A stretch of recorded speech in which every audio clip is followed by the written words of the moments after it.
To Morocco now, and the COP22 summit in Marrakech has been rattled by this Donald Trump win.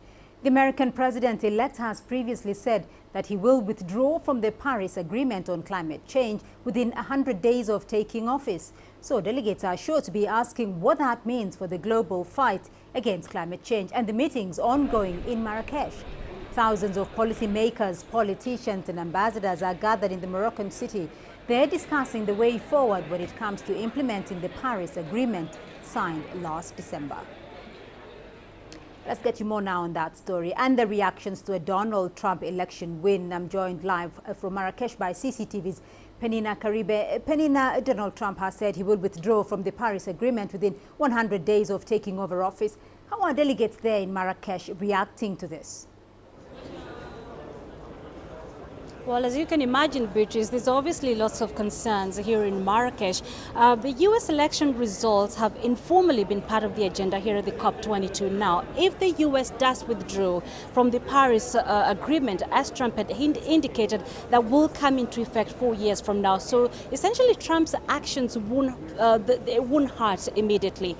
But of course, Beatrice, lots of concerns, of course, surrounding that. And this is because the COP22 is now establishing rules and standards that will guide the implementation of the Paris Agreement. And now, with Trump's election, there's obviously going to be significant concerns about the efficacy of that agreement for various reasons, Beatrice. Number one, because the U.S. is among the world's largest emitters of CO2. Trump himself had said that he will restart coal mines, the very fossils that the Paris Agreement is fighting against. Secondly, Beatrice, there's the issue of finance and, of course, providing cheap technologies for developing nations to help them transition to low-carbon economies. And of course, the U.S. was expected to play a very crucial role in that. So now with Trump's election, again, uncertainty about that. Let's not also forget, Beatrice, the fund, the multilateral $100 billion Green Climate Fund that's supposed, of course, to help finance low-carbon technologies. The U.S. was one of the leading financiers of that. So if the U.S. does withdraw from the Paris Agreement, like Trump had indicated, it's going to put that fund into jeopardy.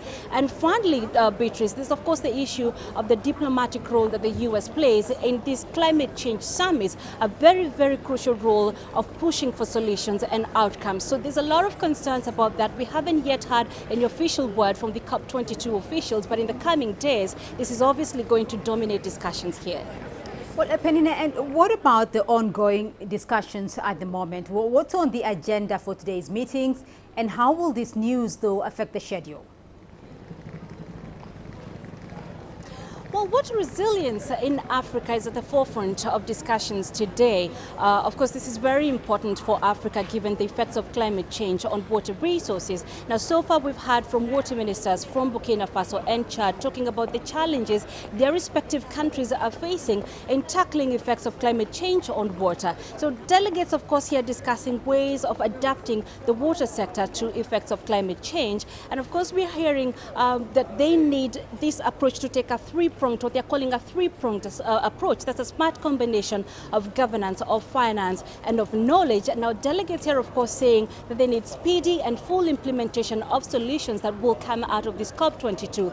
But how do the developments in the U.S. affect these talks? Well, we're not very sure if there's going to be drastic changes, of course, to this schedule. But what we do know is that there's obviously going now to be questions raised about critical issues such as finance. If indeed the U.S. is going to withdraw from this Paris Agreement, then what happens to the solutions that delegates are seeking from this COP22? How do they move forward? How do they implement those solutions? Where does the fund to do that come from? So definitely keeping a keen eye. There's going to be a lot of buzz today throughout the day because of what's happening in the US, but that's what's scheduled officially right now at the COP22, Beatrice. Right, Penina Karibe, for us, they are following all the developments at the COP22 summit in Marrakech.